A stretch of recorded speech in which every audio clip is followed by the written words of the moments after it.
measured not in words but in deeds, where a man's courage determined his fate, and where the streets whispered constantly of betrayal and glory. Julius Caesar came from the Julii, an ancient patrician family whose name traced back to Venus herself, yet the family's influence had waned and their wealth was modest. From his mother, Aurelia, he inherited wisdom and restraint. From his father, a subtle pride that would burn through the rest of his life. Rome was young yet already old with history, and the boy who would become Caesar felt its pulse as though it ran in his veins. Even as a youth, Caesar displayed a defiance that would define him. When Sulla, the ruthless dictator, demanded he divorce Cornelia, the daughter of his political adversary Cinna, he refused. He risked everything, chased from Rome, hiding in the hills, running from assassins. It was a test that might have broken others, yet it only strengthened him.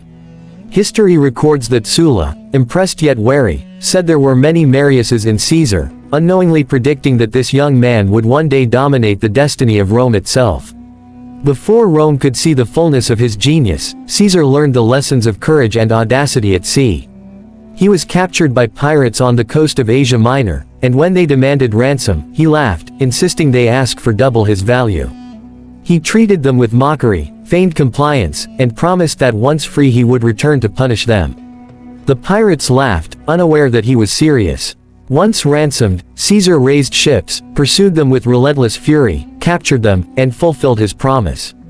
They were executed, though he ensured their deaths were swift. In this, the young Caesar revealed both his ruthlessness and his sense of justice. He would not be mocked, he would not be denied. Back in Rome, Caesar's rise was swift. He was a master of words and persuasion, charming the common people, entertaining the nobles, and inspiring soldiers. His charisma drew people to him, and his ambition was unmistakable. He allied himself with the powerful, taking positions as quaestor, aedile, and later Pontifex Maximus, carefully navigating the treacherous waters of Roman politics.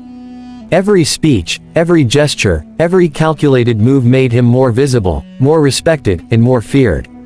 In 60 BC, Caesar formed the first triumvirate with Pompey, the hero of the East, and Crassus, the wealthiest man in Rome. Together they wielded power unmatched in the Republic's history. Each had something the others lacked. Caesar had ambition, Crassus had gold, and Pompey commanded respect of the army. With their alliance, Caesar gained the consulship, and with it the ability to direct Rome's destiny. But the triumvirate, fragile and tense, was merely a tool.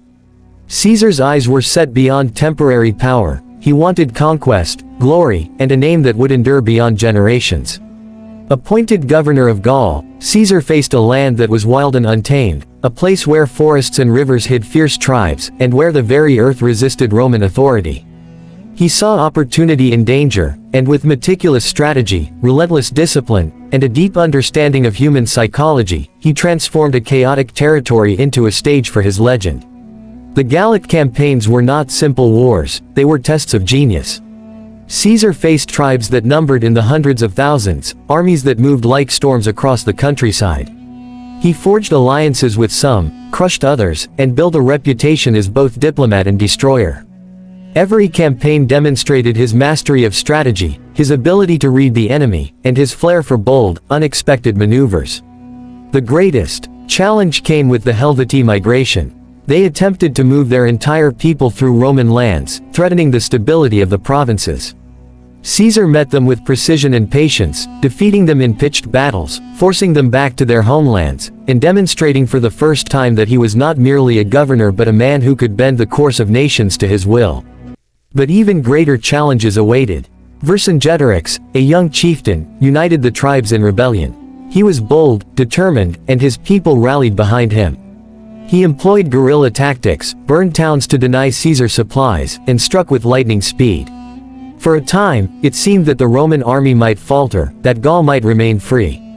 Yet Caesar's brilliance lay in patience and calculation. He built fortifications around Alesia, 2 walls, one facing the city, the other the relief army that marched to save the Gauls. Trapped between 2 forces, Caesar's legions fought with extraordinary courage, holding against impossible odds. He rode among them, directing, inspiring, demanding. And at the critical moment, he unleashed his reserves, breaking the enemy lines and forcing Vercingetorix to surrender. Gaul was conquered, and Caesar's legend solidified. Through these years, Caesar was not only a warrior but a man adored by his soldiers. He shared their hardships, marched with them through mud and snow, ate their food, and rewarded their loyalty with land and wealth. The bond between general and legion became a force as mighty as Rome itself. Men would follow him to the ends of the earth, not because of Rome, but because of Caesar. Rome, however, watched with apprehension. Senators whispered in fear and envy. Pompey, once an ally, now regarded him with suspicion. Crassus had perished in Parthia, leaving only 2 men to contend with history. Caesar's popularity, his army, and his growing wealth made the Republic tremble. They feared that his ambition could not be contained by law or tradition. Caesar, aware of their fear, continued to write his story through victories and alliances. He sent reports of battles, letters to Rome that highlighted his victories, and through them, he shaped his image as the hero of the Republic. Every maneuver was not merely a military act but also a political message. The streets of Rome buzzed with tales of the Gaul conqueror, and every victory increased both admiration and anxiety. The path ahead was fraught with choices. Caesar had achieved power and glory in Gaul, yet the Republic, his home, seemed poised to reject him. The Senate demanded he lay down his command and return as a private citizen. To obey would mean humiliation, perhaps prosecution, possibly death. To resist would be to march against Rome itself, risking civil war. The weight of destiny pressed upon him as he paused before the Rubicon, the narrow river marking the boundary between his province and Italy. With the words, "The die is cast," he crossed into history. The step was small, but its consequences were enormous, for it marked the moment when the Republic would face a man who had become greater than its laws, a general whose ambition could not be denied. In that crossing, Caesar transformed from conqueror of Gaul to master of Rome's fate. Behind him lay fields of victory, behind him lay the loyalty of legions, behind him lay the memory of battles that tested the limits of endurance and genius. Ahead lay uncertainty, civil war, and the challenge of facing men who had once called him ally. The Republic was about to bend to one man's will, and the world would never be the same. The die was cast, and Julius Caesar's destiny was no longer his alone. It belonged to Rome, to its people, and to the legions that followed him. Without question, as he led his troops across Italy, every city and town seemed to tremble at his approach. Towns opened their gates without resistance, and the speed of his advance stunned those who had plotted against him. Pompey, fleeing to the eastern provinces, gathered forces, yet Caesar's strategy and the loyalty of his legions ensured he would always remain a step ahead. The clash came in Greece at Pharsalus. Outnumbered and facing a seasoned adversary, Caesar remained calm. He positioned his legions with precision, anticipating Pompey's moves with a clarity born of genius. The battle raged under the burning sun, dust and screams filling the air, cavalry charging, infantry clashing in a storm of iron and fury. Caesar himself moved among his men, a figure of confidence and authority, issuing orders, rallying the faltering, urging the brave. At the critical moment, he unleashed hidden reserves, turning the tide. Pompey's forces broke, and the great general fled, humiliated, leaving Caesar triumphant. Yet victory was not final. Pompey sought refuge in Egypt, a land of exotic beauty and political intrigue. There he met betrayal. Ptolemy XIII, a boy king eager to curry favor with Caesar, ordered Pompey's assassination. When Caesar arrived, he was confronted with the severed head of the man who had been both ally and rival. He wept, not for Pompey alone, but for the dignity of Rome itself, marred by the act of foreigners. Even as he mourned, he understood the precariousness of his position in a world where loyalty could be fleeting and power fragile. Egypt became a stage for another chapter of Caesar's legend. Cleopatra, young, brilliant, and ruthless in her ambition, sought his support to reclaim her throne. Their encounter was a meeting of minds as much as desires, two figures who saw in each other both passion and strategy.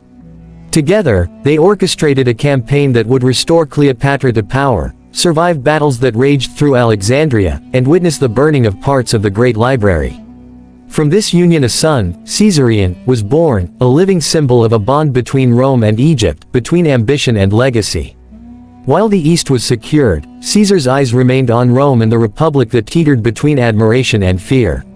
Returning triumphantly, he found the Senate divided, the people enthralled, and opposition still alive in whispers and plots. He was declared dictator, first for a year, then for 10, and ultimately for life. In his hands lay the power to shape laws, cities, and the very structure of Roman governance. Yet he did not rule solely with iron. He sought to reform, to provide land for veterans, reduce debts, grant citizenship, and bring order to the streets of Rome. His vision was of a city renewed, a republic strengthened under his guidance, and a world reshaped by his genius. Even as he enacted reforms, the shadow of envy and fear grew.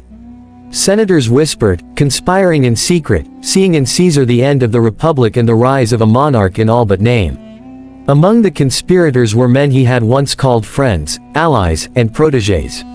Brutus, noble and idealistic, was persuaded that the republic required Caesar's death. Cassius, restless and envious, plotted with precision, gathering others who shared their fear and ambition. Rome, which had once cheered Caesar's victories, now bristled with tension. The months leading to the Ides of March were filled with omens, warnings, and unease. Rumors of crowns offered, statues erected, and celebrations held in his honor fueled the conspirators' resolve. Caesar, aware of the whispers yet confident in the support of the people and his soldiers, continued his duties, walking the streets of Rome, meeting ambassadors, holding councils. He remained a man of action, a soldier and statesman, yet the trap closed around him, unseen and inevitable. On the 15th of March, 44 BC, Caesar walked into the Senate. He was surrounded by men he had known for decades, allies, friends, and protégés. Each carried a dagger beneath their toga, each had rehearsed the fatal strike. Caesar moved with confidence, dismissing omens and warnings, aware that he was entering a place where loyalty could be as deadly as a battlefield. The Senate chamber, bathed in the morning light, became a stage for history's most infamous act of betrayal. The attack was swift and brutal. Daggers plunged into Caesar's body, one after another. 23 times he was struck. Brutus, whom he loved as a son, was among the assailants. The cry, "Et tu, Brute," echoed in the chamber, a mixture of shock, pain, and heartbreak. The man who had conquered Gaul, crossed the Rubicon, outmaneuvered Pompey, and ruled Rome with both firmness and mercy, fell under the blades of men who believed they were saving the republic. Yet in killing him, they unleashed chaos, for Caesar's vision and legacy could not be extinguished by steel. The city erupted in fury. Citizens rioted, mourned, and demanded justice. Caesar's loyal soldiers, stationed across the provinces, marched to avenge their general. Civil war erupted once more, but in the turmoil, Caesar's name became immortal. Octavian, his adopted heir, would rise to claim the mantle of power, eventually becoming Augustus, the first emperor of Rome. The title, Caesar, would transcend the man himself, becoming synonymous with rulership across empires and centuries. Caesar's reforms, however, endured beyond his death. The Julian calendar, introduced to correct Rome's chaotic timekeeping, became a cornerstone of civilization, a subtle yet lasting mark of his intellect and vision.